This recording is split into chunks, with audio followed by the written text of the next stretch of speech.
Hi po, attorney. Nagpa-lost title po ako at nakakuha na po ng panibagong second title. Tanong ko lang po, ang sabi ng court, kung sino man ang may hawak ng original title, isurrender po ito. Pero po ayaw isurrender nung kumuha. May karapatan po bang hawakan niya yon at ayaw umalis sa lupa ko? Ang sabi, binenta daw nung asawa ko sa kanya ay wala kaming pirma ng mga anak ko. Taga Magalang, Pampanga po ako. At yung lupa sa Concepcion, Tarlac. Ganito gagawin nyo dyan. Papatulong kayo sa PAW. Aalamin sa Register of Deeds na may sakop ng inyong lupa. Lupa, Tarlac. Aalamin kung na-transfer nga sa kanya yung titulo. Huwag kayo maniwala sa sinasabi niya. Kung na-transfer naman, pwede nyong ipa-annul yan at pa-reconvey sa inyo kung wala namang kayong pirma.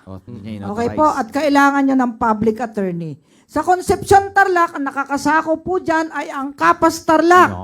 Ayan, ang head po dyan ay si Attorney Eleazar Garcia. Ayan, o, sige po.